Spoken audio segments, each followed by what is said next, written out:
Hey everyone! Today we'll be reading the first few pages of the first Diary of a Wimpy Kid book. This is part 1 of me reading the books. Here we go. September, Tuesday. First of all, let me get something straight. This is a journal, not a diary. I know what it says on the cover. But when Mom went out to buy this thing, I specifically told her to get one that didn't say diary on it. Great.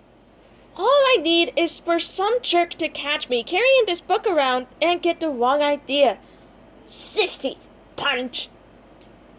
The other thing I want to clear up right away is that this was Mom's idea, not mine. But if she thinks I'm going to write down my feelings in here or whatever, she's crazy. So just don't expect me to be all Dear Diary this and Dear Diary that. The only reason I agreed to do this at all is because I figured later on when I'm rich and famous, I'll have better things to do than answer people's stupid questions all day long. So this book is gonna come in handy. Gregory, tell us all about your childhood. Were you always so smart and handsome? Flash, here's my journal. Now shoo! Like I said, I'll be famous one day. But for now, I'm stuck in middle school with a bunch of morons. Let me just say for the record that I think middle school is the dumbest idea ever invented. You got kids like me who haven't hit their growth spurt yet, mixed in with these gorillas who need to shave twice a day.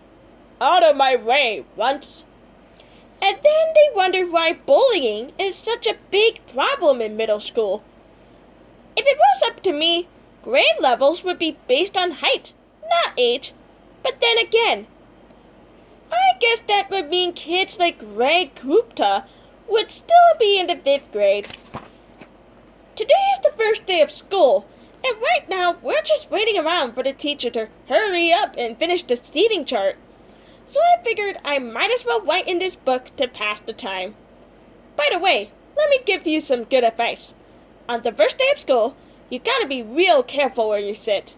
You walk into the classroom and just plunk your stuff down on any old desk, and the next thing you know, the teacher is saying, I hope you all like where you're sitting because these are your permanent seats. Yeah! So in this class, I got stuck with Chris Hussey in front of me and Lionel James in back of me. Jason Brill came in late and almost sat to my right, but luckily I stopped it from happening at the last second. Is this seat taken? Yes! Next period, I should just sit in the middle of a bunch of hot girls as soon as I step in the room. But I guess if I do that, it just proves I didn't learn anything from last year. Greg, will you please pass this note to Shelly? Greg is a dork. Well, certainly. Heh. Man, I don't know what is up with those girls in these days. It used to be a whole lot simpler back in elementary. The deal was, if you were the fastest runner in your class, you got all the girls. And in the 5th grade, the fastest runner was Ronnie McCoy. Nowadays, it's a whole lot more complicated. Now it's about the kind of clothes you wear, or how rich you are, or if you have a cute butt or whatever. And kids like Ronnie McCoy are scratching their heads wondering what the heck happened. The most popular boy in my grade is Bryce Anderson. The thing that really stinks is that I have always been into girls. But kids like Bryce have only come around in the last couple of years. I remember how Bryce used to act back in elementary school. Girls are stinky poos. Yeah, I don't think girls are stinky poos. But of course now, I don't get any credit for sticking with the girls all the time. Like I said, Bryce is the most popular kid in our grade. So that leaves all the rest of us guys scrambling for the other spots. The best I can figure is that I'm somewhere around 52nd or 53rd most popular this year. But the good news is that I'm about to move up one spot because Charlie Davis is above me, and he's getting his braces next week. I tried to explain all this popularity stuff to my friend Wally, who is probably hovering right around the 150 mark, by the way. But I think it just goes in one ear and out with the other with him. Wednesday. Today we have Viad. So the first thing I did when I got outside was to sneak off to the basketball court to see if the cheese is still there.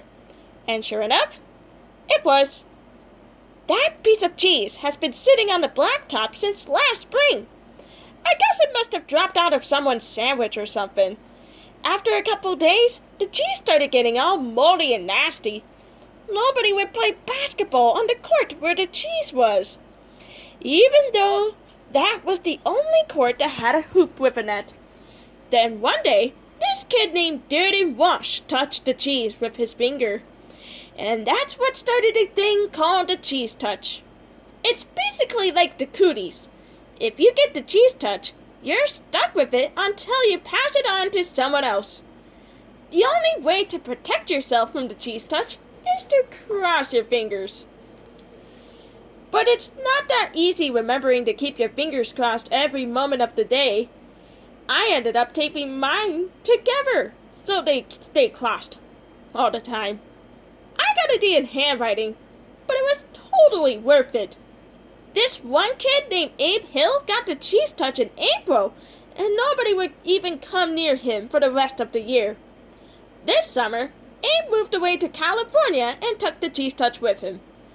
I just hope someone doesn't start the cheese touch up again, because I don't need that kind of stress in my life anymore. Thursday. I'm already having a seriously hard time getting used to the fact that summer is over and I have to get out of bed every morning to go to school. My summer did not go exactly to a good start, thanks to my older brother, Roderick. A couple of days into my summer vacation, Roderick woke me up in the middle of the night. He told me I slept through the whole summer, and that luckily I woke up just in time for the first day of school. Shoot! You might think I was pretty dumb for falling for that one, but Roderick was dressed up in his school clothes, and he set my alarm clock ahead to make it look like it was the morning. Plus, he closed my curtains, so I couldn't see that it was still dark out. After Roderick woke me up, I just got dressed and went downstairs to make myself some breakfast, like I do every morning on a school day. But I guess I must have made a pretty big racket, because the next thing I knew, Dad was downstairs yelling at me for eating Cheerios at 3 in the morning. It took me a minute to figure out what the heck was going on. After I did, I told Dad that Roderick had played a trick on me, and that he was the one who should be getting yelled at. Dad walked down to the basement to chew Roderick out, and I tagged along. I couldn't wait to see Roderick get what's coming to him. But Roderick covered up his tracks pretty good, and to this day, I'm sure Dad thinks I've got a screw loose or something.